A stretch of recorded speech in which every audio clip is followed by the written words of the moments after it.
It was back in 1981, and the days of Ralph Sampson that Virginia sat atop the ACC. 3 decades later, they're back, champions again, flying high into the madness of March. Pass to Leighton. Chalmers for the tie. Wow! Oh my goodness! Jordan, Michael Jordan. Finish. Dreams to come true. Oh, it almost went in. As good as it gets. It is the 5th-ranked team in the nation, the Cavaliers of Virginia, taking on the Terrapins of Maryland in a rivalry that dates back to 1913. It's been a glorious regular season for Virginia, 25-5, 16-1 in the conference to win their first ACC title in 33 years, while Maryland comes in at 16-14, although they played Virginia tough in that earlier meeting at Charlottesville last month. Hi, everybody. I'm Marv Albert along with Steve Kerr, and this is an emotional day here at College Park. For Maryland, it is their final regular season game in the ACC because they'll be making a move to the Big Ten next year. 61 years in this conference. Maryland, one of the founding members. You see the commemoration today in the student section. Also, a lot of the former greats of this program. Gary Williams on hand signing autographs. Some of the players who have done so well. Walt Williams, you see Juan Dixon next to him. There's Tom McMillan. It seems crazy that this team will no longer be in the ACC, but this is the modern day NCAA with all the conference realignment. Steve, as for Virginia, they have won 13 in a row, and for Virginia, it's all about playing unselfish basketball. It's all about playing excellent defense. Yeah, one of the most disciplined teams in the country. Incredible defensive club. You see the numbers there. #1 in points allowed, the field goal percentage way down, and they rebound well, too. So you put all that together, this is a tough team to beat. All right, a look at their defense by way of the AT&T Fast Analysis. Virginia plays the pack line defense, which was really invented by Tony Bennett's father. They protect the paint. They don't extend out onto the perimeter. They protect every bit of penetration, helping all over the floor. And then once the pass is made, a full recovery, full contest of the shot, and then everybody boxes out and rebounds. So for Maryland, they've got to move the ball. They've got to move shooters. They've got to space the floor. This is Jake Layman getting out to the three-point line, which opens up the middle for Charles Mitchell. This is the kind of attack we're going to have to see from Maryland today in order to beat Virginia. So coming up, game 1 of our CBS college basketball tripleheader, the 181st meeting between Virginia and Maryland.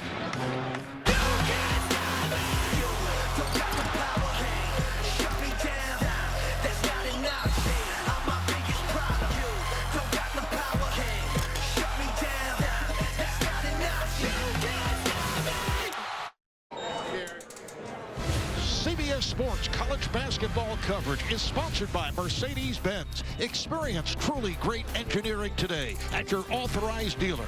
Michelob Ultra, the superior light beer. Long live the Ultra Light. And by AT&T, the official sponsor of the NCAA. AT&T, rethink possible.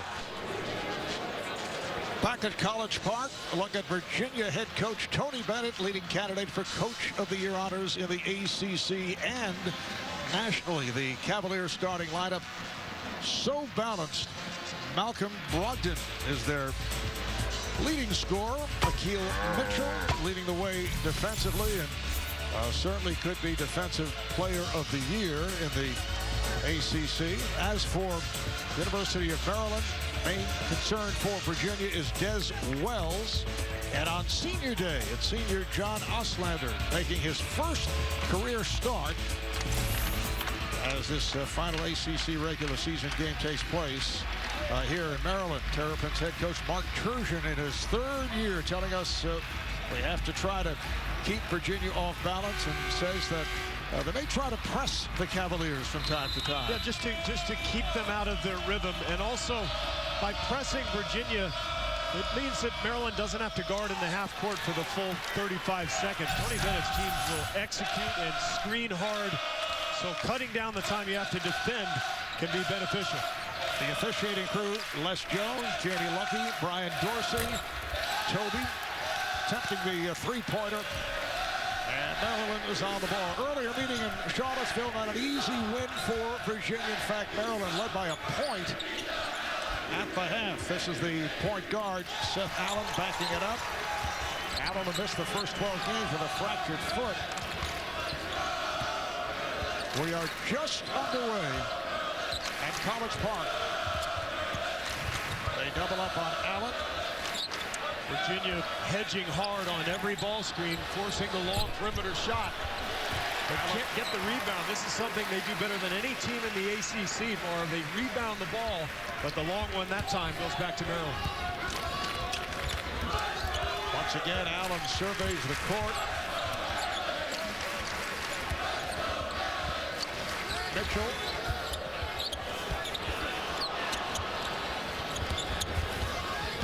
Allen kicks it out. And the senior Auslander not able to hit, but his last touch by the Cavaliers. You see how hard Virginia makes you work just to get an open look. That was actually wide open for Auslander. That would have brought the house down. Auslander does not play much, only starting because it's senior day. Mark Turgeon telling us that Auslander is beloved in this program and that he will hire him next year as a graduate assistant coach. Mark Turgeon saying that he may be the best walk-on that he has ever had because he's so attentive during practice sessions, and as you mentioned, there is coaching in his blood. That's right. He said that Auslander gets more respect from his teammates than anybody's ever seen who doesn't get any playing time. This is Joe Harris, 6'6" senior, on the drive. So there's the first bucket of the night.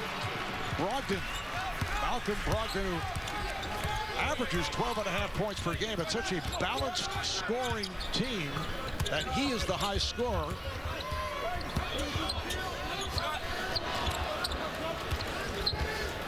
Faust backs it up, trying to use the screen. They recover so quickly. And they never miss a rotation. They're disciplined defensively. Reminds you a little bit of the Butler teams under Brad Stevens the last few years. And a tripping foul.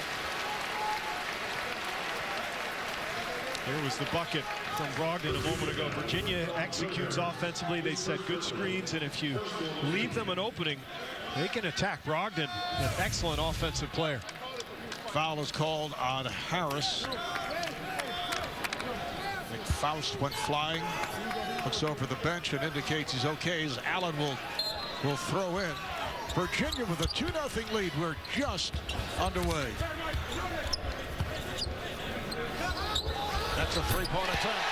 Nick Faust, who hits 39% from three-point range.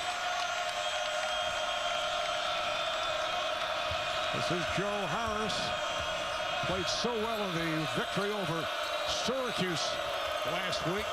Virginia has not played in 8 days since that game against Syracuse. Fuentes, the three. He's hit 8 consecutive threes. A couple of them against Syracuse in their last time out that I thought were the backbreakers. Or a guy who will not shoot often, but just enough to soften up the defense. Wells trying to go left. And here is Faust. And Maryland will shoot a ton of threes. Well, in fact, in their last game against Virginia Tech, 32 of their 60 field goal attempts were three-pointers.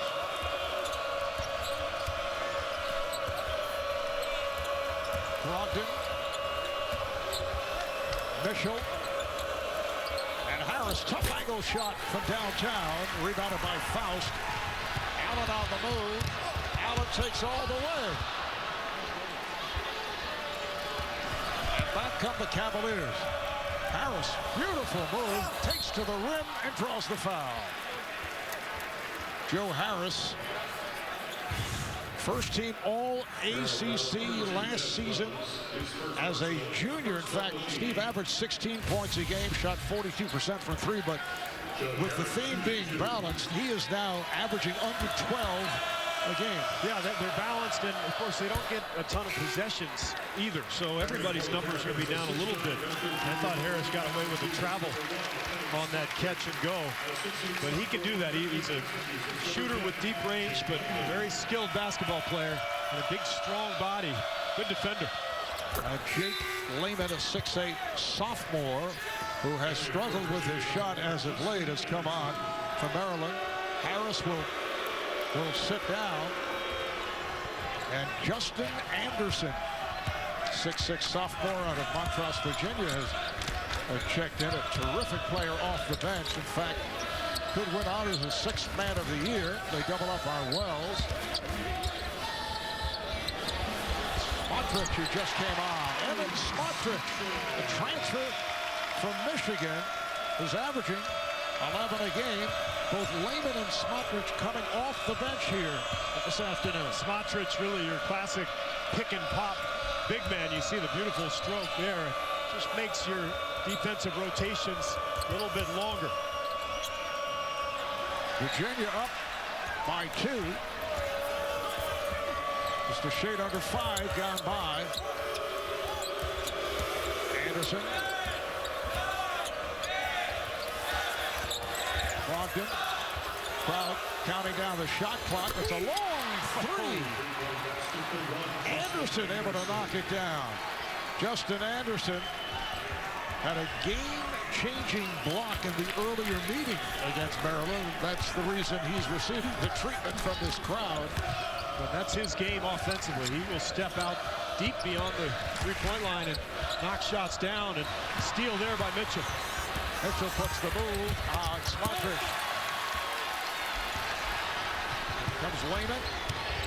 Allen. And back comes Virginia. You know, Tony Bennett was concerned with his team's 8-day layoff since that Syracuse game. He thought they might get off to a slow start. Wells is going to get called for the foul there on Brogdon. But I think he's got to be pretty happy with the way things have unfolded here the first 5.5 minutes.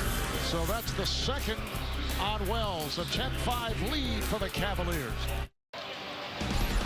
Looking back at some big moments in Maryland's ACC history. 1958 ACC championship against North Carolina. Maryland rallies from a 7-point halftime deficit, beats the Tar Heels to win their first ever ACC title. Terrapins became the first team from outside the state of North Carolina to win the ACC tournament. They have won a total of 3 tournaments, claiming the title also in 1984 and in 2004.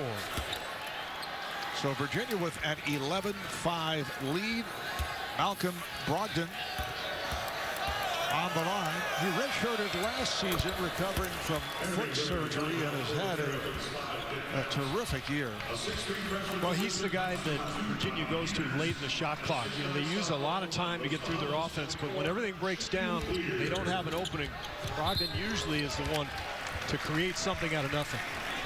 Waddy Peters, who just checked in, is fouled by Parentes. Maryland, in their last game this past Tuesday night here at home, beat Virginia Tech by 17 to make it 2 out of 2 against the Hokies, who are last in the ACC. But the Terrapins have dropped 4 of their last 6 games, including games at Virginia, at Duke, at Syracuse, at Clemson, and double overtime. Nice move made by Peters. But out of control. I mean, that's what Maryland just cannot afford tonight. You know Virginia's not going to make mistakes. So if you make plays like that, careless turnovers, more often than Virginia, you're in big trouble. Here is Atkins, who just checked in. Darion Atkins, a 6'8" junior, very physical player, solid defensively. Well, this defense just on a string, or they play every rotation, every box out. There's Smotrich with a nice move, gets the touch. Virginia just does not make a mistake. That ended a 7-0 run by Virginia. Harris kicks it back out. Brogdon on the spin. Try to go high off glass, and a foul. Foul committed by Anderson. I mentioned Justin Anderson, who had that terrific play in the earlier game against Maryland. See the foul right there over the top. Crowd also gets on it because he had verbally committed to play here. He's from the area, and then he he changed his mind, so you can consistently hear the chant of Justin. Well, this is a long-standing rivalry. These teams have played each other 180 times in their history together. It'll be interesting to see if either club will schedule the other going forward once Maryland heads to the Big Ten. Foul committed by Faust. And there you see the series history. Maryland with a 106-74 advantage, but Virginia has won the last 6 times. And that includes the meeting back in February, which was not an easy victory for the Cavaliers, an 8-point game. Anderson gives it back to Parentes. He's doubled. Nearly cost, and now it does. Off the steal. Rare turnover for Virginia, Mark. Maryland able to take advantage. Evan Smotrich. He is 3 for 3 from the field. Or Maryland, of all the numbers that we're looking at in today's game, Virginia, we saw the defensive numbers early in the telecast, but the most impressive number to me, in ACC games, Virginia turns the ball over 8 times. I mean, that's just a stunning number. That's one of the reasons they're able to be so consistent and constantly stay in games. But Parentes with the turnover there, and that's the problem. You make a mistake, and your defense is compromised at the other end. And the nice touch by Gill, Anthony Gill, sophomore from Charlotte, North Carolina, has given Virginia a 6-point lead. Also, you look, and you touched on it at the start, the incredible defensive numbers. Allen has turned back. Crowd looking for a foul. But the ball is knocked out of bounds. Last touched by Virginia, and we'll take a break. Back in a moment. A look at the Wall of Fame here at College Park. And you may note, face of Boomer Esiason, standout quarterback at Maryland, and actually carted that poster direct from his Long Island estate to College Park. See Len Elmore on the right side. On the subject of Boomer, one of the morning's most popular sports talk teams has been unleashed on a nation. Don't miss Boomer and Carton weekday morning starting at 6 Eastern on CBS Sports Network, the 24-hour home of CBS Sports. And the tip is good, plus the foul. What a start for Evan Smotrich, who now will head to the line. This is his 4th basket of the game. Not normally what you see from Smotrich on the offensive board. Really more of a jump shooter, but just aggressively attacking and putting himself in a good position. Foul on Atkins. Smotrich with Maryland's last 10 points. And they're right back within 3. And here's the press, Marv. The kind of a 1-2-1 press, or 1-3-1 press. Kind of a diamond look, actually, where if they don't force the turnover, they're fine. They're going to get back, but they don't want to give up a transition hoop. Bad pass intended for Atkins. The ball back to the Terrapins. Second turnover for Tony Bennett's club. The press is really designed just to slow down Virginia and force them to use some clock. So this is just an added benefit if you're Maryland.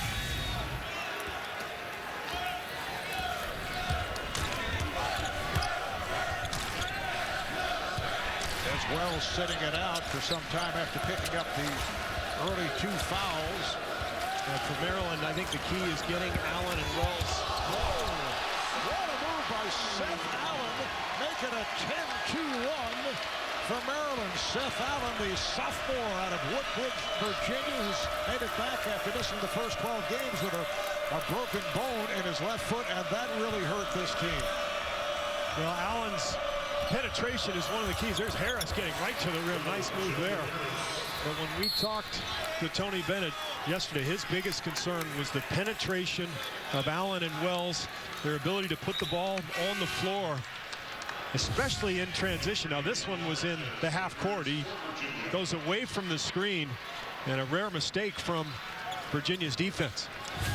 Tony Bennett also telling us he keeps reminding his team there's still a lot of basketball remaining to be played, and he does not want to let down here in the final game of the regular season as they look to the ACC tournament. And I think beyond, it's conceivable Virginia could get a 1 seed if they were to win the ACC tournament. And I think Villanova probably has that 1 spot right now, but they could very easily lose in the Big East tournament.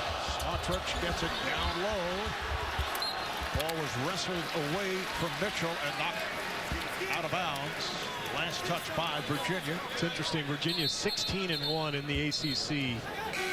25-5 overall. Normally that's a 1 seed automatically, but they really did not have an impressive non-conference. Their strength of schedule, not great. They had a 35-point loss to Tennessee. They lost to Green Bay. Oh, how about the shot by Allen?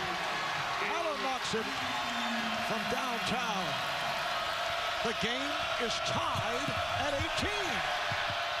Fuentes being pressed, has some difficulty, and it's a 10-second violation. Boy, it's so rare to see Virginia rattled, Marv, but away from home, an emotional crowd today, and Maryland stepping up its defensive pressure, and it's taking its toll on the Cavaliers. Mark Turgeon's plan to go with the press has paid off in this first half.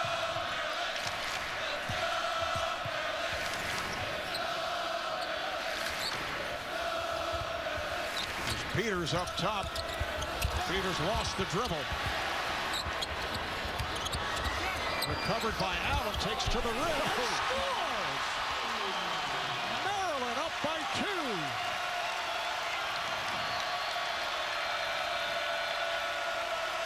This a Maryland team that is 16-14.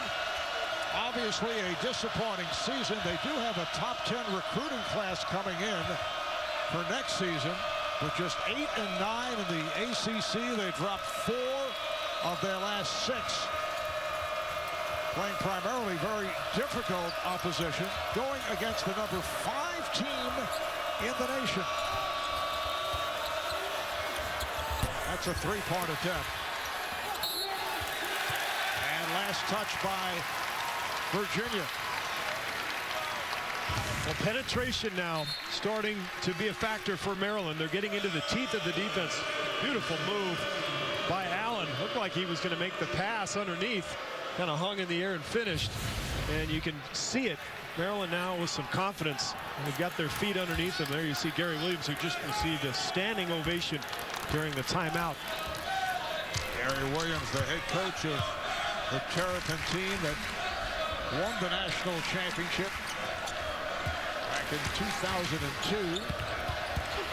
Nice pass on the bounce and a foul. Toby got him from behind for Virginia. Well, you look at this lineup that Maryland has now. Shooters with Layman and Smotrich. We've got Allen and Peters with the penetration, so that leaves a lot of room inside. And Clear that time was able to shake free and get a couple of free throws. Shaquille Clear, a 6'9" sophomore, born and raised in the Bahamas, only 14 of 25 at the line. Well, bracket games are now open. Create your group or compete against the nation for a trip to next year's Final Four. Join now at cbssports.com/brackets.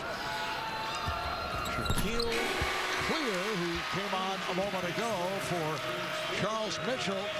Mitchell was benched for the second half because of an apparent verbal dispute and a heated exchange with assistant coach Scott Spinelli. That took place during the course of the game against Virginia Tech back on Tuesday. Toby with the bucket. Well, Maryland now leads it 21-20. See if Mark Turgeon pulls back on the press now. Virginia obviously executed that time. And if you can get to the right spots, you've got a couple of big men for Virginia, Toby and Mitchell, who can finish at the rim. Here's Wells, who just came back on. And goes Glass. There's Wells, an explosive player. He's had some big second halves. Averages just under 15 a game. Maryland now leads by 3. Strong move by Brogdon. That time they didn't really break the press initially, but the defense for Maryland was out of sorts as a result of that full court pressure. And Virginia just patiently got the ball to Brogdon. 6 points for Brogdon. Wells facing a triple team, gets it out to Peters. Peters not a three-point shooter. He's only made 1 3 all season. Peters getting the playing time earlier in the year when Seth Green was sidelined by injury. Parentes, Toby,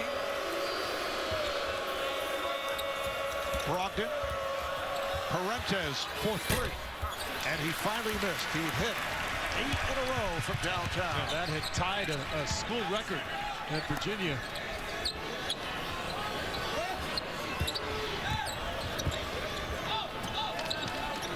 Just under 7 minutes remaining in this first half. Marv Albert and Steve Kerr were in College Park, Maryland. A sellout crowd on hand. Better than 18,000 turning out. Strong move. And a foul is called as Clear took it inside. Foul committed by Toby. 6:46 left first half. Maryland up by 1.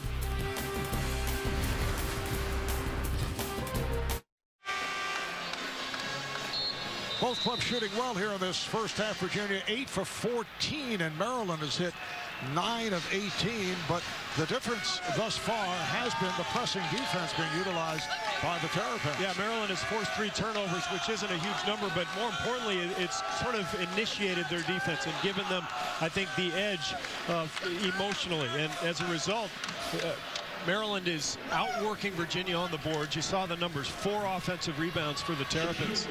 And they've been the aggressor. They've been the dominant team to this point. Shaquille Clear is back at the line. So he's now hit 2 of 3 at the line, with Charles Mitchell sitting out the second half Tuesday night, as we talked about a moment ago. Clear played 17 minutes, 6.3 rebounds, and played well. Played very well, and comes in now and has knocked down 3 of 4 free throws. Pretty good sign for Maryland. Clear just 56% on the season. And here's pressure. See Faust remaining in the backcourt. Parentes able to move it across.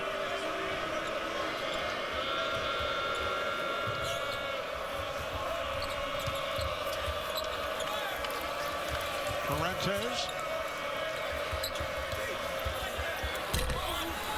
Straightaway shot missed by Anthony Gill. Gill had that terrific effort in the first half against Syracuse last week. They just picked that Syracuse zone apart. They lived in the middle of the paint and then killed the Orange on the offensive boards. Wells, Mitchell, and he scores. Beautifully done on a pick and roll between Wells and Mitchell. And again, you look at the floor spacing. 4 shooters on the floor surrounding Mitchell, making Virginia's defensive rotations that much longer.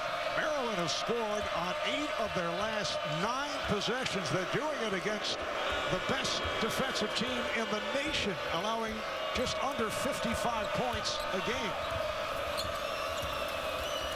Brogdon, crowd wanted to travel. Parentes for 3. He's so solid. Well, he's a freshman. He makes open shots, and he has the #1 assist-to-turnover ratio in the ACC, almost 5-to-1 in conference games, which is a remarkable number for anybody, but particularly a first-year player. This was the attack for Maryland. Look at the floor spacing. You've got shooters all over the place, including Allen in the corner. That leaves plenty of room, and with Wells on the screen and roll, you have to honor his ability to shoot. So the hedge man comes way out on the floor, and that gives Mitchell the open lane to the hoop. Great pass from Wells. A couple of substitutions for Maryland. Jake Lehman makes his return. Jonathan Graham has checked in. Mitchell gives it right back out. Here is Harris for 3.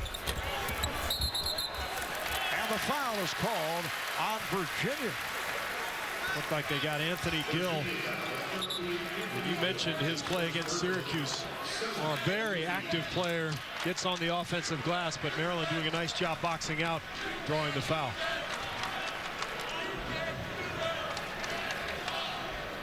They're in the 1-and-1 off that foul by Gill. So this is Jonathan Graham, only 8 of 16 at the line this season. And Jonathan, like yourself, an avid writer of poetry, says it helps to clear his head. Which is usually after our telecasts. Yes, I understand that. I've watched you in action. Mitchell has called for that foul. Scribbling away furiously.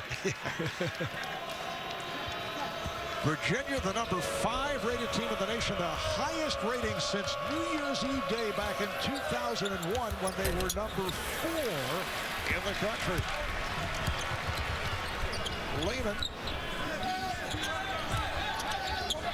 trying to use the pick. Gill, the screen, gave it back out to the point. This is Faust. Allen. Coming up on 4 minutes to go in this first half. Allen with an off-balance shot, and it's deflected out of bounds. Last touched by Maryland. You know, we talked about the 8-day layoff since the Syracuse game. The other factor for Virginia, Syracuse plays a 2-3 zone the entire game.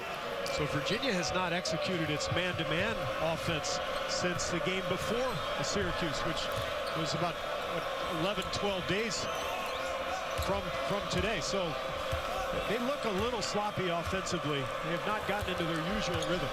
Maryland last played this past Tuesday night, that went over Virginia Tech.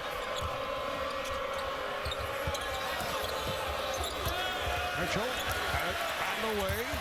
Recovered by Harris. He's on the drive. A 3. Straightaway pop from Gill. Actually, it was Perrantes. Perrantes. Yeah, that's his 3rd coming off that turnover.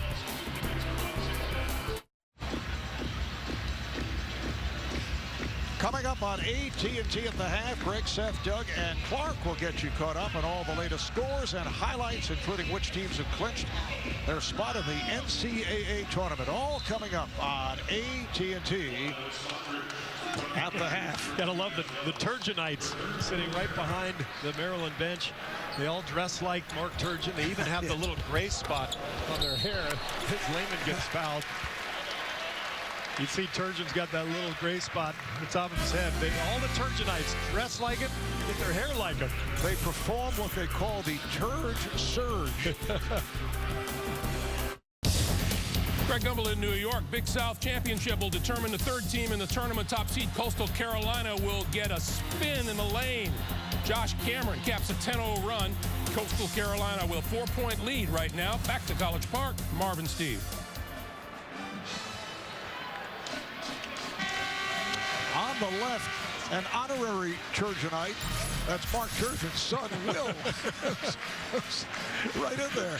He's even got the gray spot. Yeah. He might have it naturally in about 30 years. Yeah. That's fantastic. Jake Lehman is at the line. Maryland has led by as many as 5. The game is now tied. Virginia has won 13 in a row. Their last loss taking place at Duke, and the last second was January the 13th. Final seconds won by the Blue Devils, and they won it by 4. You see Mark Turgeon adapting his press. He's pulling back on the full court pressure, going more sort of a half court zone now, like a 1-3-1. Again, just trying to keep Virginia off balance.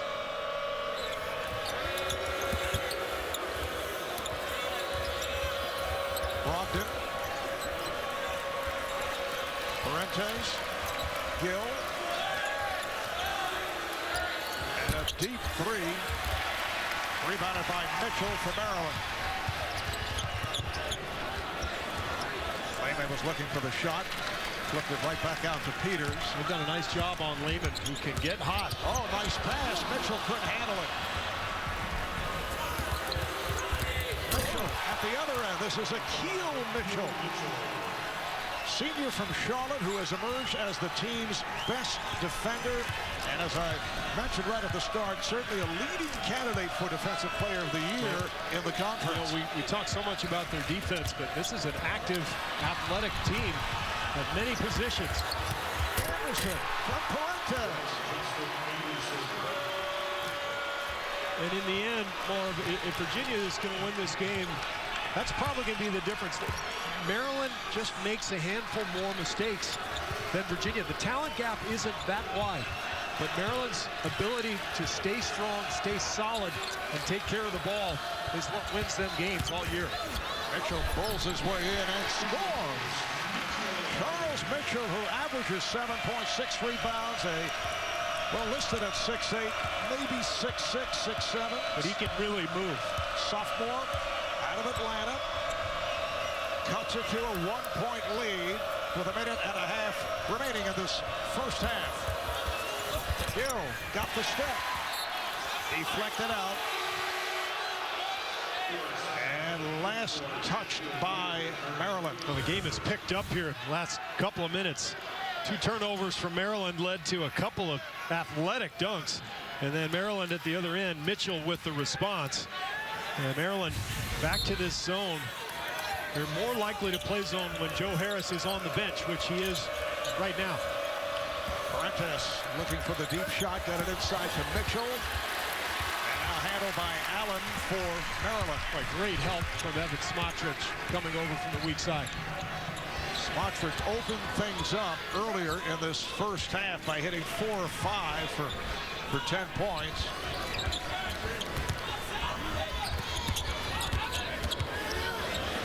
This is Smotrich again.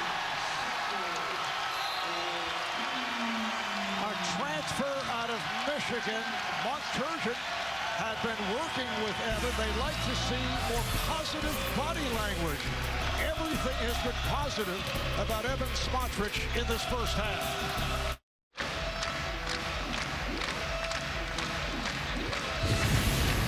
Well, Evan Smotrich, you talked about his body language not being great.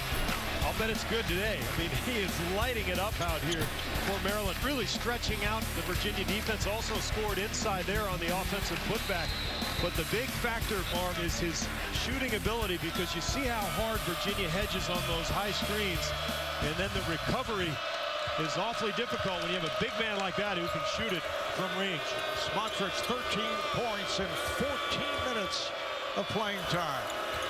And he's hit 2 from downtown. Ball knocked away from Brogdon, able to recover. We're down to 25 seconds remaining. First half.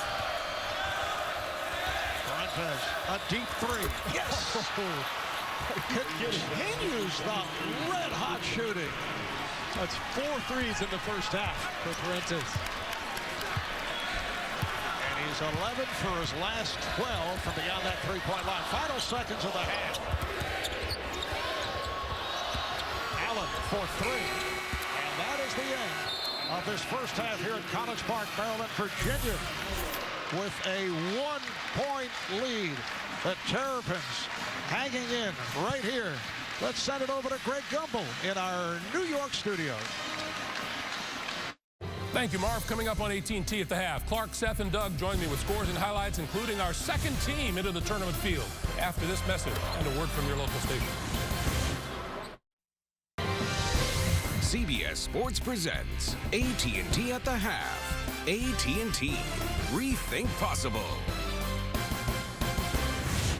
Hi, everyone. Welcome to AT&T at the half. I'm Greg Gumbel. Our score in College Park, Virginia leads Maryland by just 1, 35-34. I'm joined by Clark Kellogg, Seth Davis, Doug Gottlieb. A little tougher than Virginia might have expected on the road? Well, a lot of teams can hang with Virginia for a half, maybe 30 minutes. Remember, when they played against Syracuse, it was a 2-point game with 10 minutes to go, and Virginia ended up winning by 19. So my question is Maryland going to be mentally tough enough to grind it out with Virginia for the whole 40 minutes. I'm skeptical. It also helped that Jeremy Grant didn't play in the second half, and Tyler Ennis got his 4th personal foul. Evan Samatrich, the transfer from Michigan, has been outstanding, as has the plan that Maryland had. Virginia wants to make you take jump shots. They spread them out, and they've taken good shots, and for the most part, they've taken care of the basketball. This is a big challenge for Virginia because even though they've won the ACC, they still haven't proved, at least to me, that they're worthy of a 2 or a 1 seed because of the unbalanced schedule, and we'll see when we go into the ACC tournament. All right, guys, we now have 2 teams in the NCAA tournament field of 68. Joining Harvard is Eastern Kentucky. Last night, they secured the automatic berth with an upset of top seed Belmont in the Ohio Valley. And it was pretty much wire to wire. Darius Johnson going to knock down the triple here. Eastern Kentucky made 5 straight threes to jump out to a big lead. They get an inside bucket there from Stutz. And then Evan Brads, as Belmont fought from behind, tied it up on this layup here, 54 all. But after that, the Colonels got it going. Corey Walden had 29, 3 of them right there. And then a drive here, kick out, a 3 from Cozy. Tell you what, Eastern Kentucky probably a 14, 15 seed, but with guards like Cozy and Walden, very dangerous. Meanwhile, last night, Providence taking on Creighton. And taking on Doug McDermott. In the all-time storybook endings, the coach's son, oh, he gets to take all the shots. Well, guess what? He's made all the shots. Oh, yeah, by the way, senior is not a bad word. You see him hugging his father, his coach, raising his number afterwards. That number 3 is appropriate because he scored over 3,000 points. And, oh, yeah, by the way, he saved the best for last, 45 points in his final contest at CenturyLink in Omaha. What an incredible ambassador for college basketball in a day and age in which so many guys think it's a bad word. It's a bad thing to hang around and actually improve and refine your game.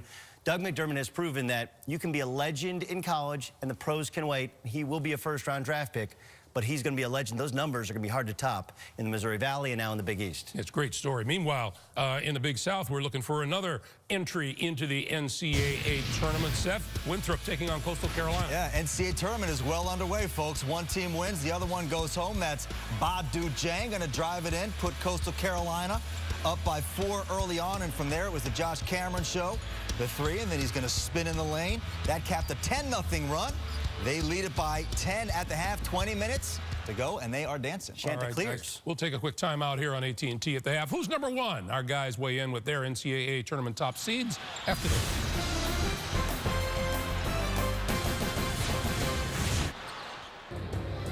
We welcome you back to AT&T at the half. 1 week from today, the NCAA Men's Basketball Championship Selection Show will determine which 68 teams will have a shot at winning the national title. Last year, it was a team from Fort Myers that surprised everyone with Dunk City, FLA. Dunk City, FLA. Dunk City, USA. Winding up and slapping the towel.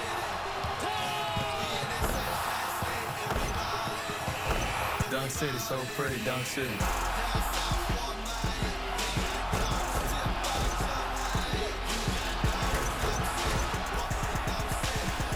That's what I'm talking about.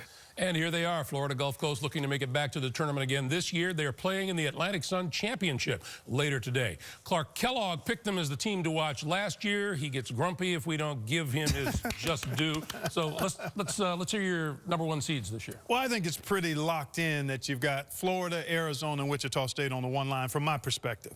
The 4th one is very much open to debate. I like Kansas by virtue of strength of schedule and also the fact they won the regular season Big 12, and I think they'll have a chance to win the Big 12 Conference Championship as well. So I've got Kansas as my 4th number 1. Certainly agree with those first 3 number 1 seeds. I think even if Wichita State loses today, they are still a number 1. My 4th number 1, Clark, is Villanova. They've only lost 3 games. They won the Big East regular season title, twice to Creighton, 1 time at Syracuse. If they win the Big East tournament, I think Villanova will be a 1. Syracuse still in the mix, by the way. And one team, Doug, that no one seems to be talking about for a 1 is Michigan. Remember, they did win the Big Ten regular season. If they win the Big Ten tournament and some of these other teams falter, I think Michigan could creep up to the 1 line. And what happens today if Wisconsin beats Nebraska? They got wins over Virginia at Virginia. They beat the same They are loaded in terms of the quality of wins they beat Michigan State. They beat Michigan at Michigan. I know they split in that one. I actually have Wisconsin slated ahead. And it's interesting, guys, because the bottom of the field, we don't evaluate you based upon your record. We evaluate you based upon your quality wins, right? Which is why I don't have Wichita State as a 1 seed. They simply don't have the I quality think it's wins. a blended evaluation.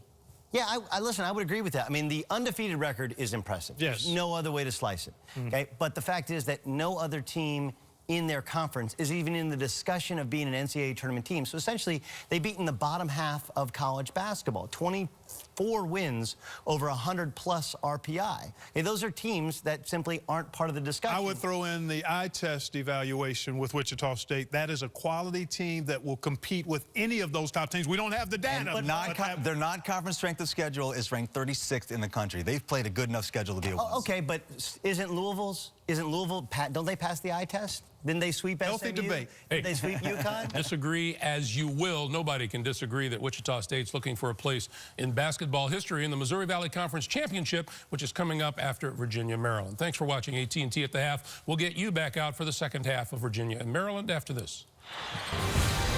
CBS Sports presents AT&T at the Half. AT&T. Rethink possible. CBS Sports college basketball coverage is sponsored by Lowe's. Lowe's, never stop improving. Applebee's, see you tomorrow because only the best make our famous 2 for $20 menu. And by the quick silver card from Capital One. Earn 1.5% cash back on every purchase. A look at Cole Fieldhouse, located here on campus, the former home of the Terrapins. Lots of history at Cole. They did run Midnight Madness over at Cole Fieldhouse. There are classes that do take place these days. Marv Albert with Steve Kerr were on the campus at the University of Maryland at the new Comcast Center with a sellout crowd on hand, which has been rare for Maryland over the last couple of years. You take a look back at the first half. Who shoots 50% or better against the Cavaliers of Virginia? Well, Maryland was down by 1, but they did it 52%. The last time a team shot 50% against Maryland, the loss at Duke back in January. Yeah, and yet here they are, the Terps down 1. It shows you how hard it is to beat Virginia. They shot 52%. They out-rebounded the Cavaliers 15-9. They made their free throws, and yet Virginia just hung in there. They started taking better care of the ball against the press, and Parentes knocked down the threes. That's why they have the lead. Let's take a look at the Applebee's first half statistics. Well, the number that stands out most is the assists, 9-3 for Virginia. I thought Maryland lived on that penetration from their guards and also the shooting of Smotrich. We'll see if Maryland can keep up its offensive pace, but for Virginia, the young freshman point guard really kept his team in it when they were struggling, made 4 of 5 three-pointers in that first half. His poise, Marv, is just remarkable for a freshman. His expression never changes. He shoots good shots. He takes care of the ball, and he has his team, I think, in a pretty good position here. As you see his numbers, 12 points in that half. And he's hit 11 of 12 from downtown. Mentioned the 4 of 5 here this afternoon. He has 12 points. His career high is 15. He's averaging only 5 points coming in. It's Maryland ball as the second half gets underway. Wells picked up the 2 early fouls and then was able to play through the fouls, draws the foul, and he'll shoot a pair. I think he is going to be a key in this second half. Never got into his rhythm because of that foul trouble. But Wells is Maryland's best player. And Tony Bennett very concerned about his penetration, his ability to get to the rim. Foul committed by Brogdon. Wells, an 80% free throw shooter. Tonight on CBS, The Good Wife returns all new with a 3-episode event that will have everyone talking. It all begins tonight at 9/8 Central, only CBS. How great was Des Wells at practice yesterday, coming over to us, talking NBA history, college basketball history. He loves his hoop. All he wanted to hear about was your playing with the combination of Michael Jordan and Scottie Pippen. That's right. Said he was a big Bulls fan growing up. Brogdon, double team momentarily, and then able to kick it out to Harris. Parentes That's a two-pointer. Boy, is that jump shot pure. And knowing that he's been knocking down that three, Maryland chases him off the line. Fuentes just shrugs, pump fake, takes a dribble, and gets an easier shot. Overall, he is now 5 for 6 from the field. Wells, who has had a number of outstanding second halves, able to drill it. Maryland leads by 1. Wells yesterday not only told us is he a Bulls fan, but he was a Duke fan growing up in Raleigh. Pretty rare to hear anybody in college basketball say they were a Duke fan, particularly somebody on a different ACC team. Are you saying that he's confused? I think so. Deflected out by Maryland. Des Wells, junior from Raleigh, played a year at Xavier. A guy who can shoot from the outside. He can take it to the rim. He's averaging just under 15 points a game. Brockton. This is Toby. Good position. Wells fumbles and then recovers. Back by Brogdon. And draws the foul. A hack called on Brogdon. Kind of a bailout foul there. Wells really had nowhere to go. See how upset Tony Bennett is. This is a team that prides itself on defensive positioning, challenging shots without fouling. And that was a mistake there. Des Wells, an 80% free throw shooter, back at the line tonight on 60 Minutes. If you are worried about your privacy and government snooping, there is a much bigger threat that you should know about. A 60 Minutes investigation you can't afford to miss tonight at 7, 6 Central, only CBS. So Wells has had all 6 Terrapin points this second half, and Maryland has a 3-point edge. Back to the full court pressure, but Maryland quickly retreating. Remember, they got beaten several times late in the first half, and so Turgeon has softened up that zone pressure.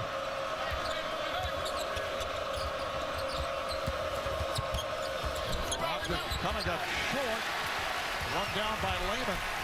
Virginia really has not been able to get its inside game going. Both Toby and Mitchell pretty quiet. Here's Allen for 3. Seth Allen, the sophomore from Woodbridge, Virginia, makes it a 7-0 run for the Terrapins. Timeout called by Virginia.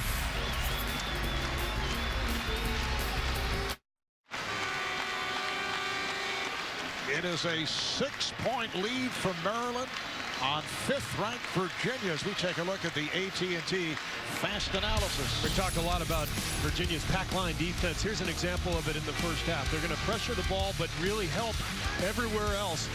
Watch after the penetration here as it starts. Watch Fuentes collapse in the lane. Every player in the lane, 4 players in the lane, and now Peters, who's not a shooter, that's why Fuentes came so far off of, is the one left open. The adjustment for Maryland was getting more shooters on the floor, and they've been able to knock a few down. 4 threes in the first half. That's how they were able to really control most of that first half. Virginia in possession. This is Harris. An open jumper, and then it's thrown into the backcourt. Was it deflected? No. It'll be Maryland ball. And moments ago, this was Tony Bennett in the timeout. You see, he rarely gets upset, but he laid into his players.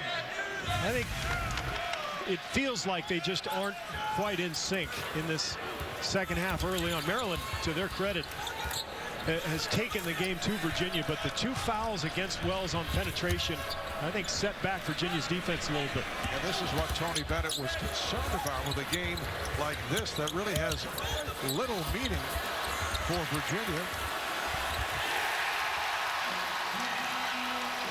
Charles Mitchell has 6 points, 9-0 run for Maryland. And they have their biggest lead of the night. Yeah, what a play from Smotrich, who has balanced out his outside shooting with a couple of strong moves to the hoop, really putting pressure on Virginia.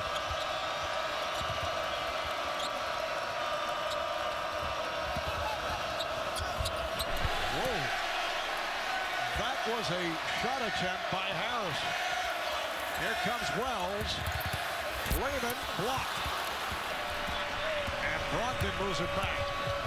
Nowhere to go for Lehman. He was too deep under the hoop when he received that pass from Wells.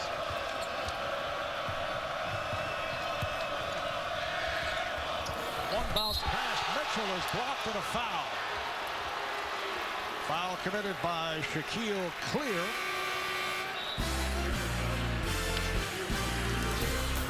A 45-37 lead for Maryland over Virginia. Back in a moment.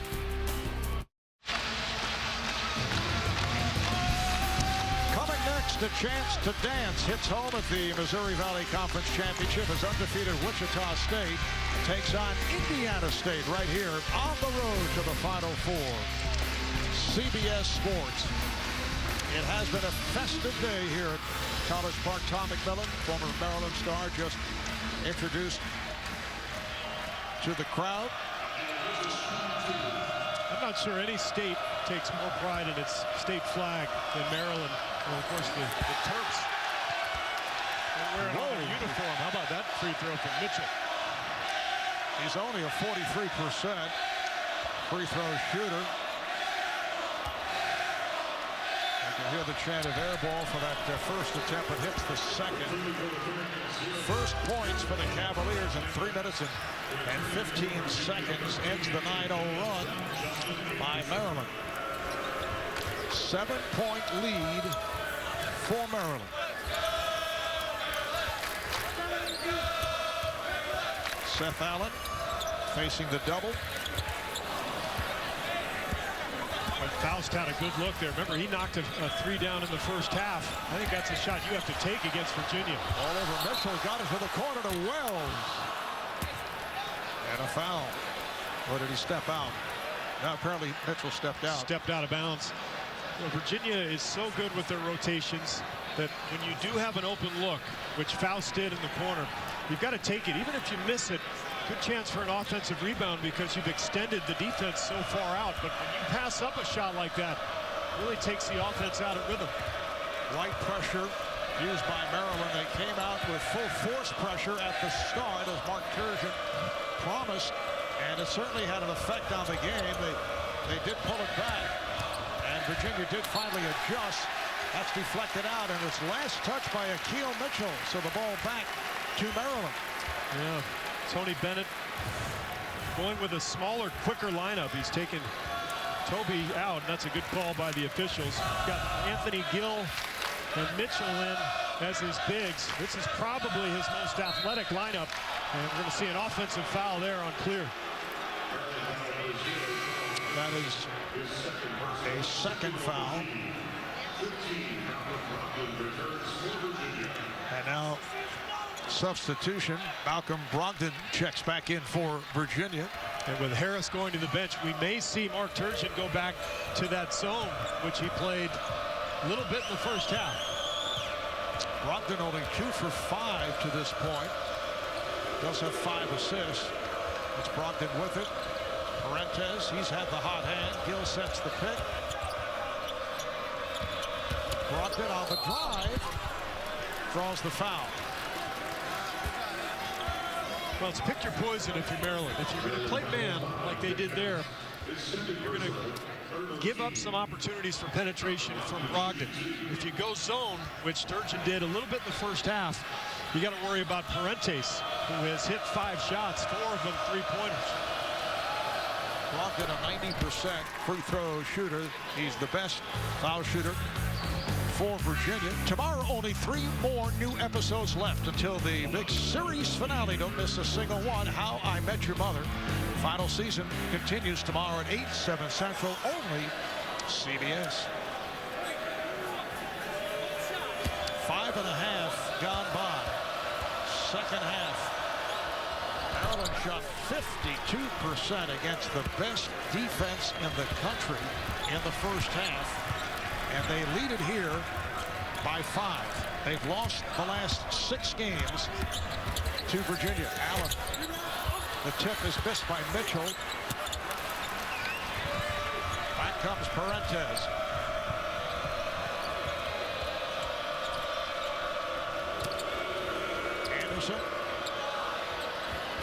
Nolte. Allen accelerates. Allen all the way. Kicks it out. They swing it. Boy, Clausen's going to have an open look, too. I love the push from Allen. But Smotrich made a really poor pass and took Faust out of his rhythm. Smotrich, played by Brogdon. Here's Faust. Smotrich had the hot hand in the first half, and a foul is called. Brogdon got him on the penetration, but I feel like Virginia has settled down here a little bit last couple minutes since Tony Bennett went after them in the timeout. They've been more solid defensively. They've gotten a couple of good looks at the offensive end. That's 3 on Brogdon. He takes a seat. Harris returns.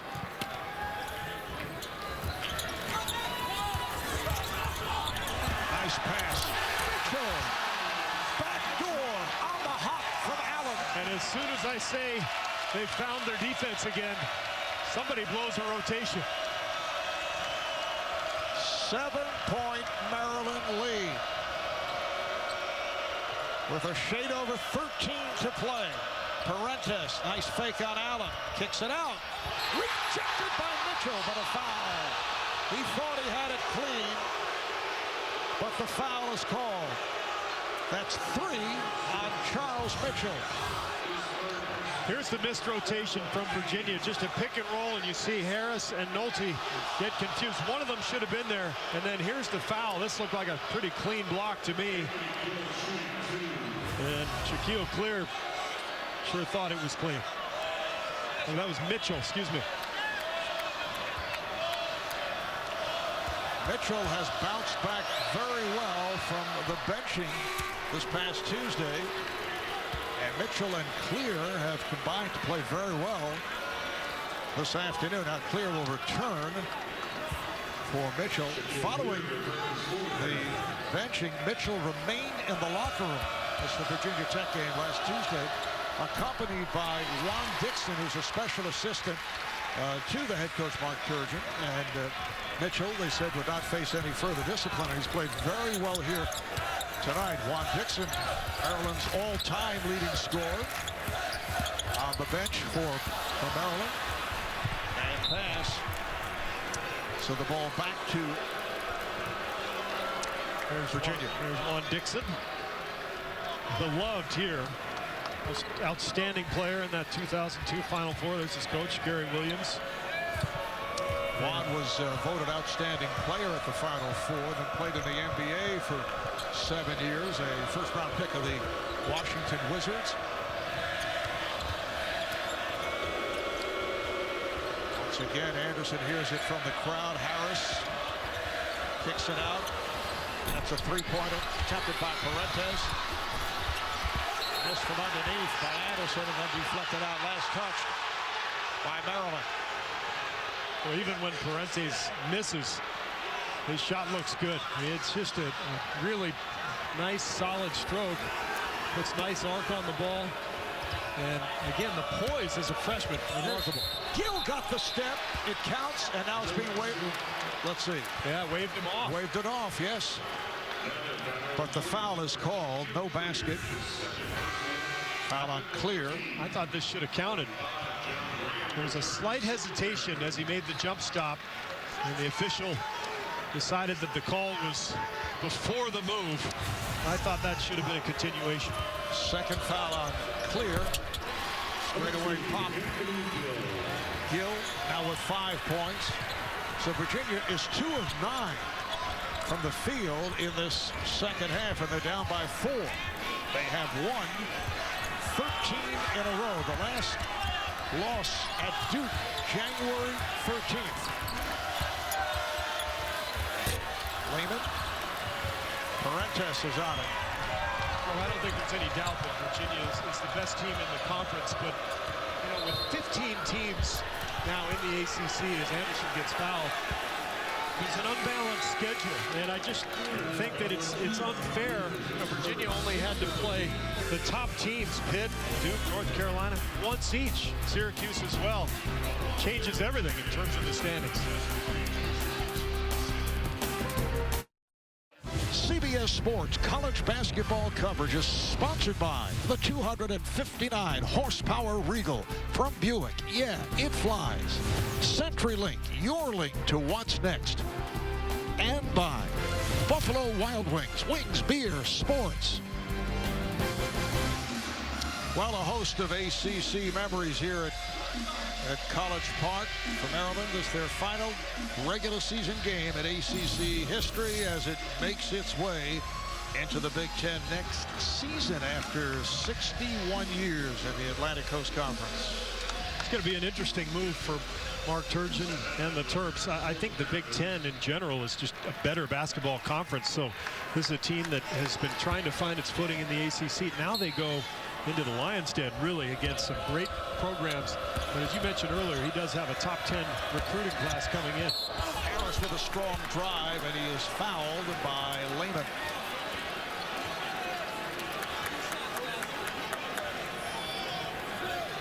Yeah, it was interesting talking to some of the Maryland people today about the move into the Big Ten. And, you know, financially, Marv, it's a no-brainer. Maryland has to do it.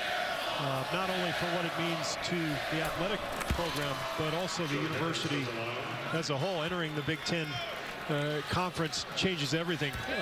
But the interesting part, obviously, is the emotion. You know, 61 years. But a lot of the Maryland people will tell you, because of the changes in recent years to the ACC, they haven't been getting the regular visit from Duke and from North Carolina. So some of the nostalgia has actually worn off already because of the recent changes.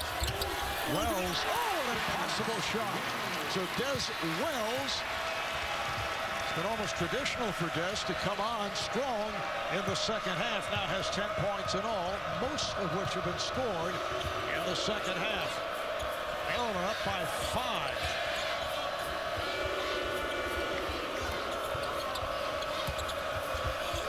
This is Gill. Gets the friendly roll. That's normally part of Virginia's offense that kicks them into gear. When they can score inside with Mitchell, Toby, and Gill, it really kind of fuels their perimeter game. But very little on the inside for the front line of the Cavaliers today. Smockford trying to back his way on Nolte, and he is fouled.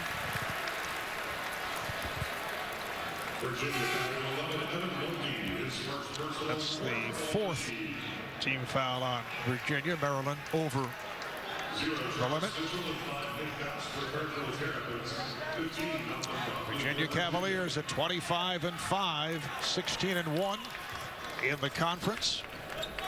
Maryland just 16-14, 8-9 in the ACC. Both teams looking for the ACC tournament, which starts next Wednesday in Greensboro. Wells trying to slip through. Boy, is he strong getting to the basket. Just goes right through contact with his penetration. 51-46, Maryland.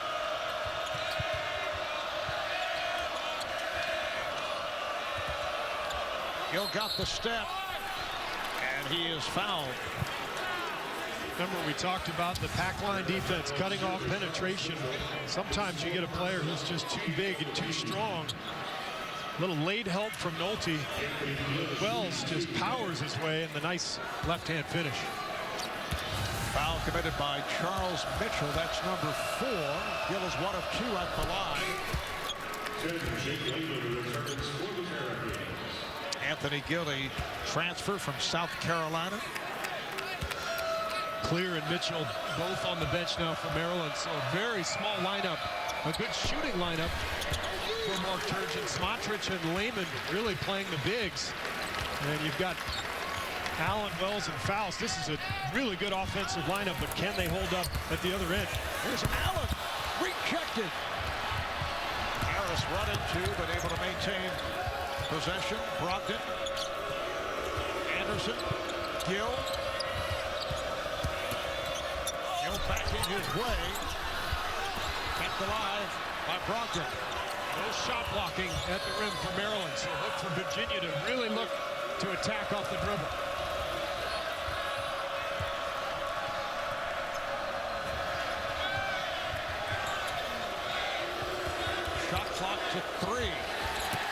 Harrison coming up short, but it's fielded by Brogdon. What a play from Brogdon. Just out hustling Allen for the rebound. 10 points for Brogdon. He's playing with 3 personals. 9 minutes remaining in the second half. Timeout taken. It's now a 2-point game.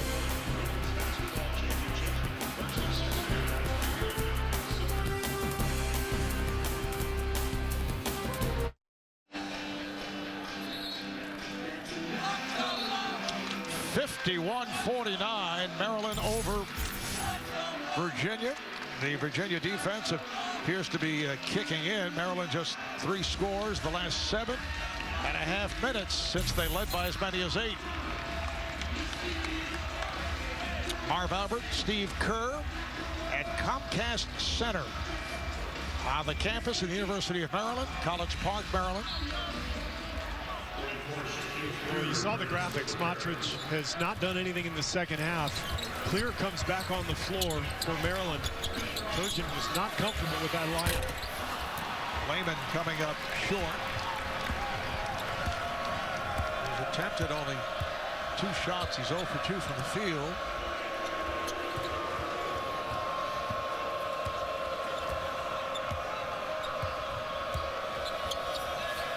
Harris coming off the screen. Hits the 3.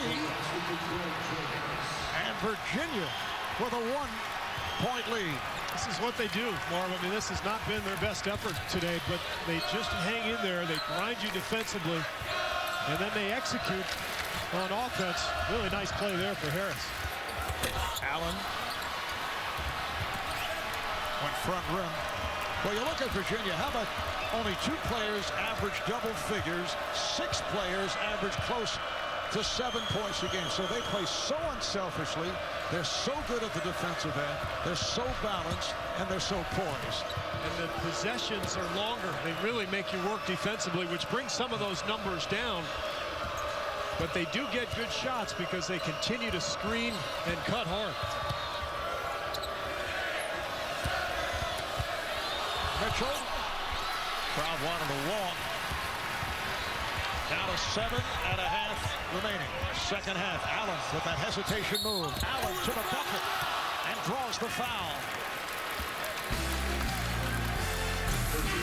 15 foul on the Cavaliers. It's on Mitchell, and we will step away. Shooting slightly off from the first half. Virginia's defensive work has kicked in, so Maryland now 49% from the field. Big number that we just saw was points in the paint. 24 for Maryland. You see 2 on a blown rotation. This has been the key, I think, in the second half, Marv. The penetration of Wells. He's just attacked the teeth of the Virginia defense. Something that is tough to do, the way they cover up. But Wells is just so strong. He's taken it upon himself to get to the rim. As Wells has hit all 4 of his shots and 4 for 4 at the line. He has 12 points in all. Seth Allen, 75% free throw shooter. It was tied at 52. Back to the full court pressure for Maryland, and they'll fall back into their man-to-man. Maryland's last win against Virginia was January 2011 in Charlottesville. Virginia's won the last 6. Here's Harris for 3. He has not been able to get going. Not quite as good a look as he had a couple possessions ago. The execution, the angles on that last play, not quite there. Wells, played by Harris. Wells telling us yesterday how much he respects the play of Harris. And again, Virginia all over Smotrich after that big first half. There's Wells going high off glass and again draws the foul. This is why if you want to be good at any level in basketball, eventually you have to have somebody who can break down the defense, whether it's a guard with his penetration or a big man down on the block. But you've got to be able to make something out of nothing. That's what Wells has done here today. He's an 80% free throw shooter. He's hit all 5 of his attempts this afternoon, as well as played some point guard earlier this year when Seth Allen was sidelined. It's been an issue for Maryland point guard play. Allen's return has helped, but this is a club with more turnovers than assists on the year. Maryland up by 2 with 6.5 remaining. Second half. Parentes, he's had the hot hand, particularly from three-point range. Mitchell, Harris gets it down low. And the block from behind by Clear. Great help from Clear, and just a little hesitation, and the pump fake allowed Clear the time to recover on that play.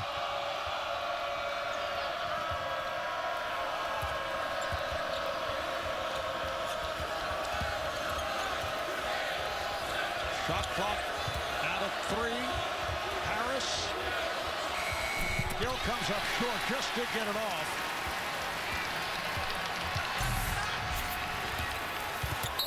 Smotrich draws the foul.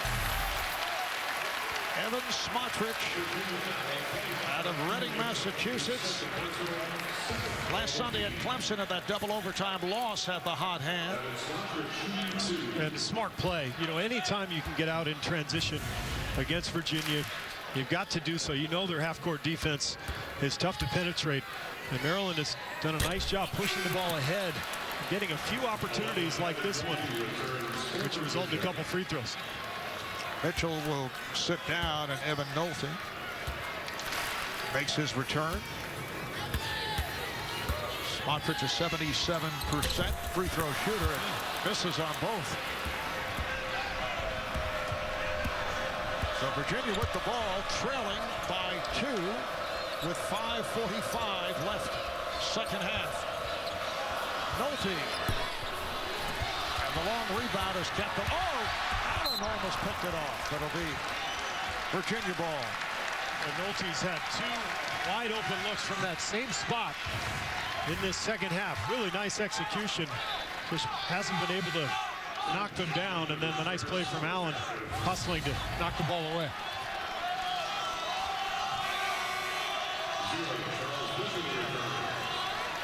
Now Mitchell comes back for Clear. Mitchell will play with 4 fouls.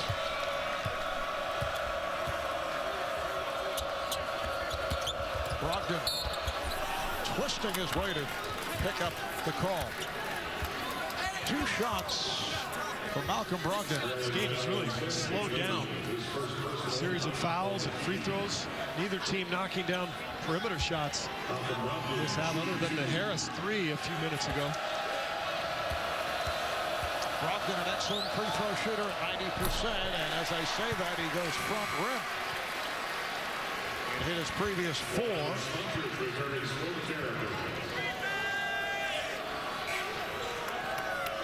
Smotrich checks back in. And again, Justin Anderson greeted by the crowd as he comes on. Virginia has a very small lineup on the floor with Anderson and Gill inside. This should be an opportunity for Charles Mitchell to maybe get an offensive putback, establish a position in the lane. Here we go. Oh, let's go! We've got some action. What a shot! Legends. They're unconscious. Yes! Bring it at home. My goodness! We are just 7 days away from the field being announced on the selection show. It all starts with the first 4 on Tuesday, March 18th, and then catch all the action on 4 networks, culminating with the championship game April the 7th on CBS. Boy, a lot of great basketball ahead the next few weeks. I'll be in Indianapolis next weekend for the Big Ten tournament. Nice stroke. And Jake Layman with his first field goal. Layman has hardly had anything good to look at today. That was a wide open look. Nice execution out of the timeout. Anderson. Rebounded by Mitchell as they double up on him and take it away. Gill with the steal and draws the foul, and that's number 5 on Mitchell. Boy, what a frustrating sequence for Mitchell. He gets the rebound, and he's just looking for an outlet, and then just didn't secure the ball. You got to chin that ball into your chest. And he's done for the day. Gets a nice ovation, but that's a huge sequence of events here.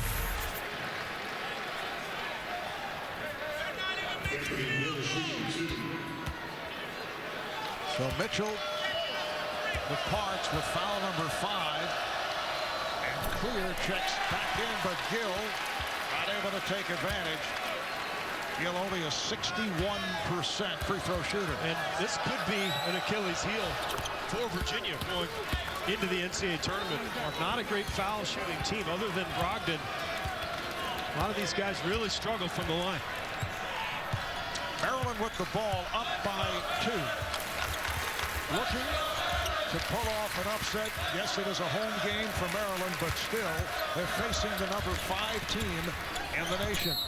As Allen gets Parentis to bite on the fake.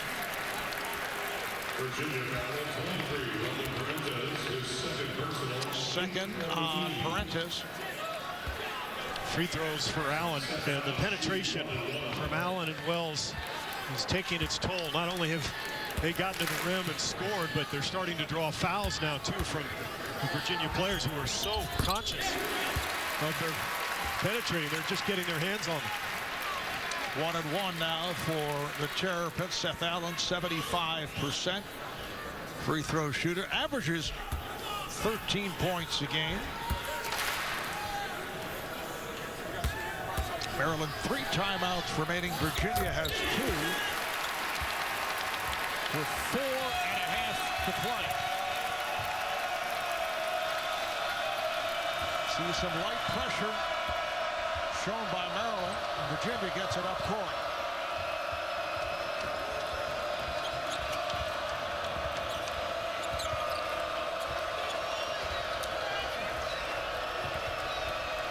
Harris just 2 of 8 from the field. Fuentes into the lane, and a travel on Mitchell.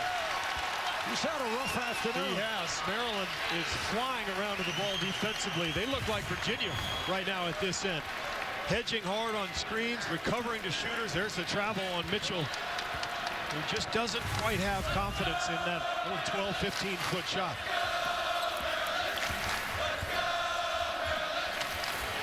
Layman coming up short on that 3-point attempt. Thought he was fouled. Regardless, Gill did a nice job of contesting on that shot. Brogdon working off the pick. Harris eluding Wells and hits a big bucket. Joe Harris able to knock it down. Virginia within 2.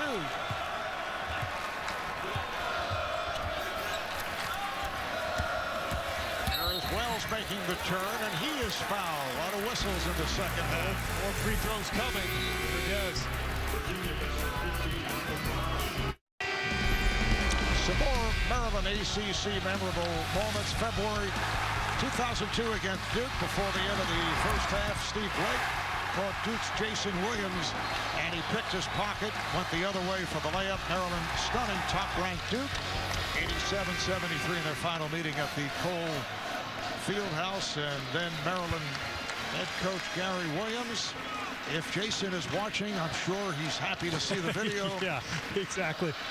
And let's see, just 3 minutes, 21 seconds remaining for Maryland's regular season ACC history.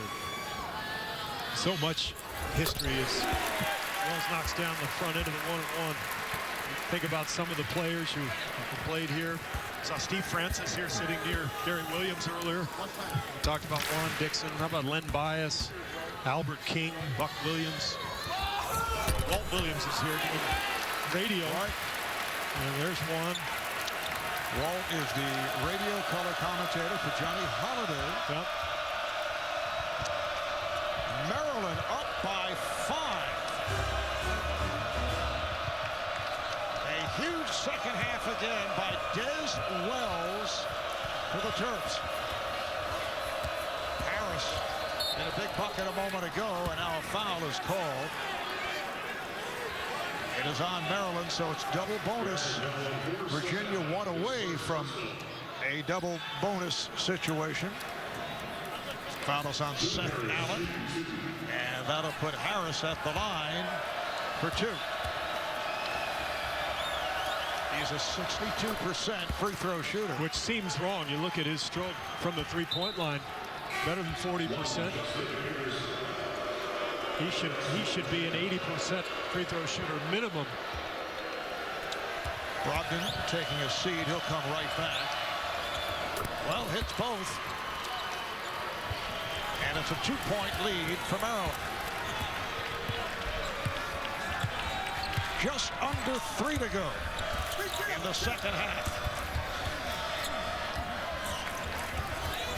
Maryland again trying to free Layman up with those screens, and of course Smotrich out there as well. A lot of shooting. Oh, what a move by Seth Allen. He has 15 points. Maryland by 4.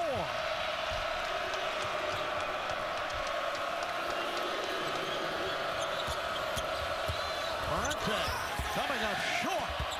And a good play by Wells as he deflects it off the foot of Mitchell. And Des Wells getting this crowd revved up even more so. Fantastic hustle play from Wells. For Virginia, they've got to contain this penetration. Allen and Wells just killing them.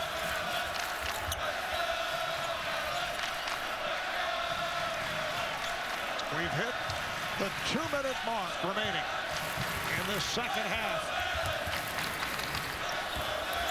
Maryland trying to pull off the surprise. Shot clock to 5. Wells. Anderson with the lob. Foul is called on Allen, getting in front of Akil Mitchell. Oh, that last play from Wells that just brought the house down. Watch the hustle here. Throwing the ball off of Mitchell, then falling into the photographers, then getting the crowd going on his way back up the court. And Mitchell goes back to the line for a couple of free throws. Only 43%. He came up with an air ball earlier. That one just grazed the side of the rim. You can see he's just trying to rush his way through the pressure. You can't do that. But Mitchell not really comfortable in this circumstance. And he's been a solid player all season long. And once again, the second free throw is right through. He makes the adjustment, that's for sure. But Virginia got to come up with a stop defensively. Mark Turgeon wants to set something up here for the Terps. Underneath it, yeah. Back at College Park, Marv Albert, Steve Kerr, Maryland with a 3-point lead on the 5th-ranked team in the nation, the Cavaliers of Virginia. Both teams in the double bonus. Each team with 2 timeouts remaining.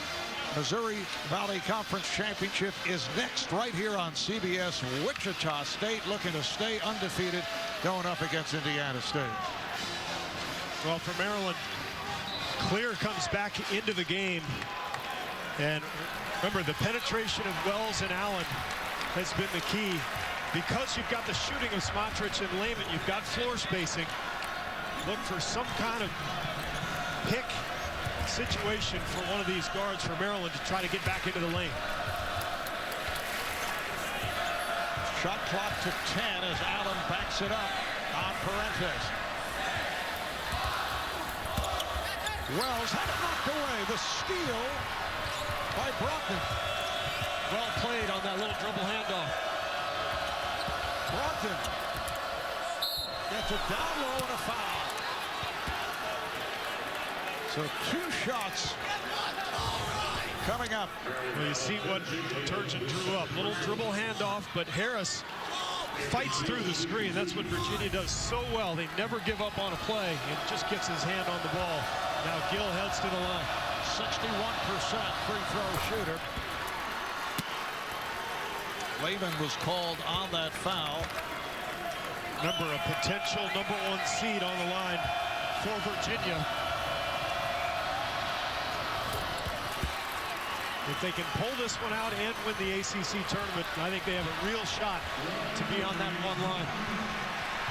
1-point game, final minute. Wells off the pick. Wells triple team. And they can reset. With 15 on the shot clock, timeout is taken by Mark Turgeon. So Maryland will have 1 timeout remaining when we come back.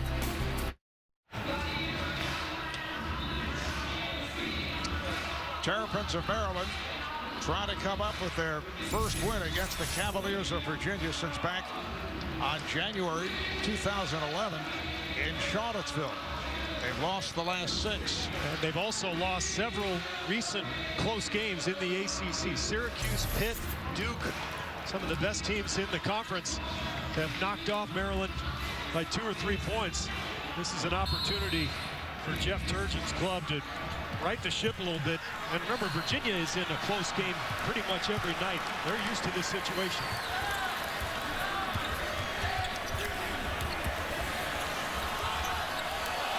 With the shot clock down to 2, has to fire for 3.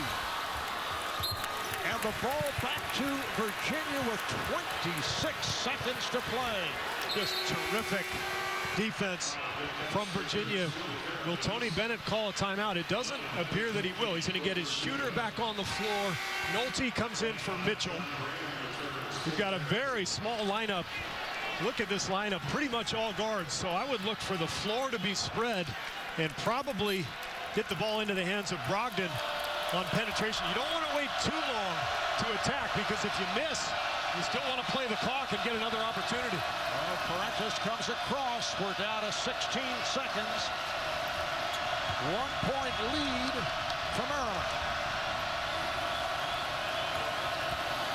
Parentis. Ball was deflected, but last touched by Maryland. So just 5 4/10 seconds remaining in the second half. And a timeout is taken by Virginia. So they'll have 1 left, but little time to operate with. All right, 5 4/10 seconds to go. What's the strategy here? Well, Harris is your best shooter and the senior. He's the guy you'd expect Virginia to go to. 5 seconds is plenty of time to catch, put the ball on the floor, find an open man. Remember, Parentis has been hot from the perimeter, but I think Brogdon is your best player. He should end up with the ball in his hands. And off the inbounds, a foul was called. The foul on Virginia. It is on Harris as he tried to set a screen along the baseline. Boy, we got to get another look at this. Here's Harris setting the screen, and he just kind of puts his body into Wells, who flops, big-time flop, and he got away with it. I mean, that's a great play by Wells. Tough call from the officials, because there wasn't enough there to warrant that type of reaction from Wells defensively. And now Virginia needs a quick foul with 5.4 to go, and a 1-point lead for Maryland. They chase down Lehman and commit the foul. So 4.1 remaining, and it's double bonus situation. I'm impressed by Tony Bennett's poise. He's just out over there kind of shaking his head. That's as tough a call as you're going to get in this situation. Game on the line. Harris setting a screen, leans into Wells a little bit. Wells just sort of leans back, takes some contact, but definitely puts on a little show. And give him credit. You can see Tony now just sort of demonstrating what Wells did. Remember, Wells might be the strongest player on the court. Now Lehman is 2 of 2 at the line, both taking place in the first half. A 70% free throw shooter, and he's been struggling with his shot in recent games. One timeout remaining for Virginia. A huge free throw by Lehman. And what Bennett could do is advance the ball as quickly as possible into the front court and then use his timeout to set up a play.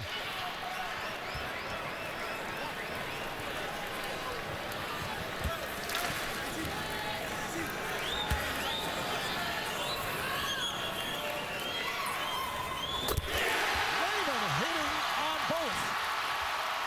3-point Maryland lead. Parentes couldn't find any bit about in and out. Here's the inbounds. And a foul is called.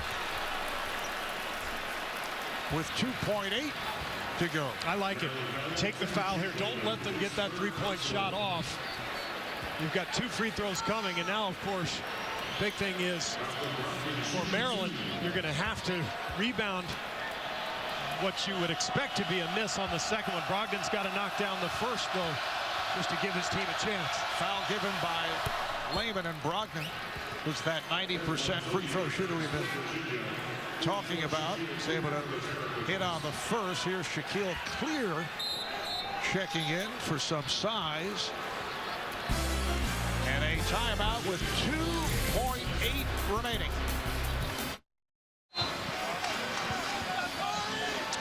All right, Steve, what do you see from here? Well, I think Tony Bennett is going to try to design something. It's obviously a difficult play to pull off, but Brogdon will try to miss the free throw. What some coaches will do will try to clear one side by having one of the bigs on the foul line really try to collapse the pocket, and then maybe a perimeter player coming to the other side of the floor, and you try to have your free throw shooter miss on that side. So you possibly get a putback and tie the game. Virginia using its final timeout. Brogdon tried to miss it on purpose. It is deflected out of bounds. Wow. And they're going to get the ball back. Unbelievable. There was no question that Brogdon was looking to miss purposely and did it perfectly. What a turn of events. So now you've got a chance. No timeouts left, but you've got several plays in your pocket if you're Virginia that you've practiced all year long that you can put in. And remember, plenty of time to catch and even put the ball on the floor. 1.7 remaining. Parentes will inbound. They can win it here. The pass to Gill, and he scores. The game is tied at 64. And we go to overtime. Barb, whenever you hear the theory about foul or don't foul, that's why nobody is right in this situation. Maryland goes for the foul. They end up playing the free throw game.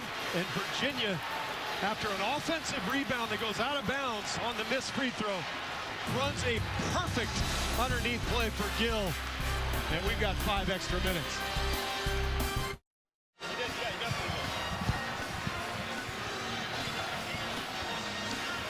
Well, this overtime made possible by Buffalo Wild Wings. For Virginia, their first overtime game of the season, their first since March of 2013. Maryland lost in double overtime last week at Clemson. How about this play?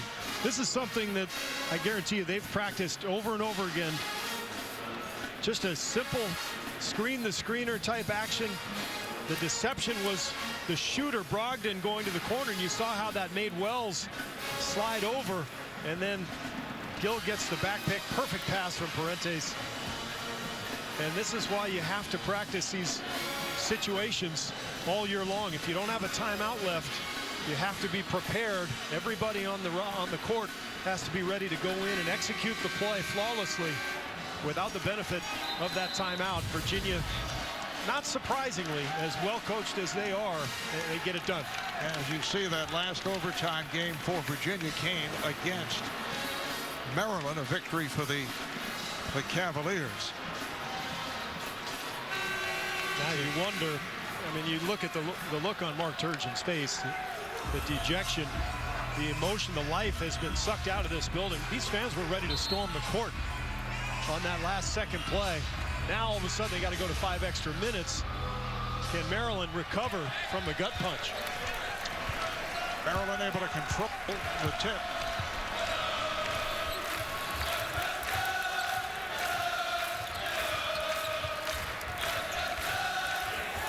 Layman coming up short. Rebounded by Parentes. So Virginia in possession. At the start of this 5-minute overtime session, the game is tied at 64. Here is Gill.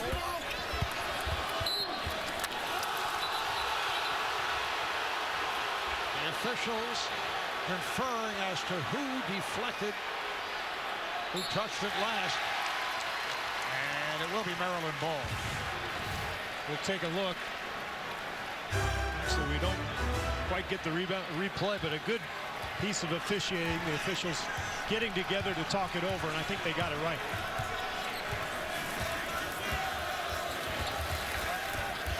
This is Wells up top, gets the screen from Clear.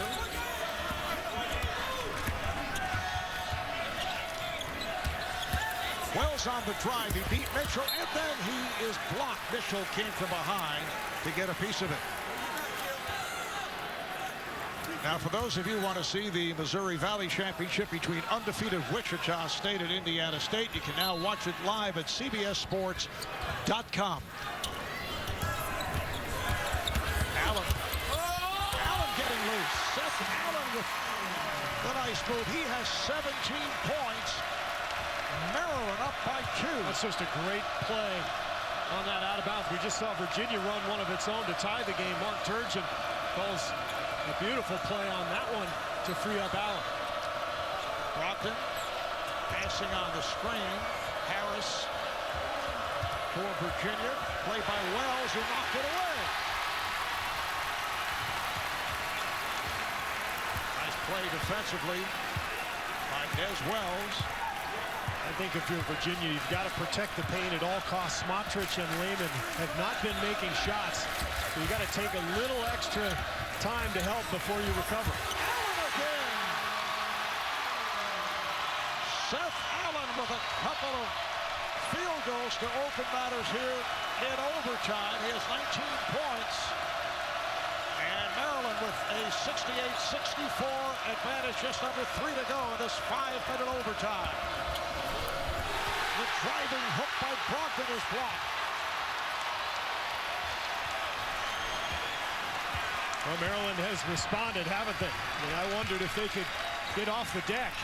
But they've been the aggressor, and once again, it's the penetration of the guards that has hurt Virginia. Wells played by Mitchell. Layman. Allen putting moves on again. And the foul is called. Virginia looking for a charge. But the call is on Gill, his third. This has been the story of the game for Maryland between Allen and Wells, the penetration, and then the defense at the other end. How about Allen, the guard, coming over from the weak side to get that one? Seth Allen, 75% free throw shooter, 3 of 4 at the line. So the sophomore out of Woodbridge, Virginia, with his 20th point. 20 for Allen, 16 for Wells, 13 for Smotrich. High point man for Virginia, Parentes, who's been hitting the 3 again with 14. And Gill with 13. And both teams now playing small. Faust comes into the game for Clear because Virginia has pretty much all guards on the floor right now. Cavaliers down by 5. Parentes. Nice fake, and he gave it up. That will count on the foul. Parentes actually had the step, but pushed it back outside to Nolte. Well, this is what happens when all the big guys are on the bench. It's a guards game out there, and you can attack. There's no shot blocking. So now all of a sudden, Nolte can get right to the rim. You see the bump there from Lehman, and a chance to cut this deficit down to 2. First field goal for Nolte. He's just 14 of 21 at the line, but completes the three-point play, and the Maryland lead is down to 2 with just under 2 minutes remaining in overtime. Clear back onto the floor now for Maryland. So Mark Turgeon kind of playing offense-defense here. He wants Clear for his screening and his offensive rebounding at this end, but he wants the quickness and the speed at the other to cover the shooters. Maryland trying to beat the number 5 team in the nation. Here's Wells again. And Tony Bennett, you had the feeling, saw it coming. He said he kept telling his team there's still a lot of basketball left to play. He's talking about today, and he's talking about the ACC championship tournament. Gill gets inside and scores. Back to a 2-point advantage. Boy, both clubs now getting to the rim with ease. How about the play from Mark Turgeon a moment ago, getting Wells down by the rim, understanding that Mitchell and Toby are on the bench, and Wells can have his way down on that block. Final minute of this 5-minute overtime. Allen fires.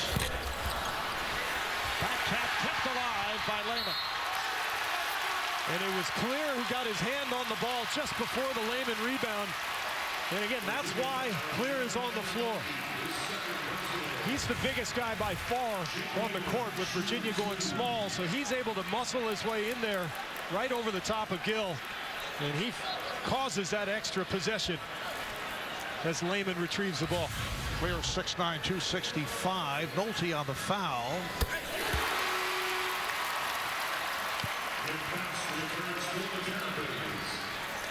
So Lehman hitting his free throws 5 for 5 at the line. Jake Lehman, sophomore, out of Massachusetts.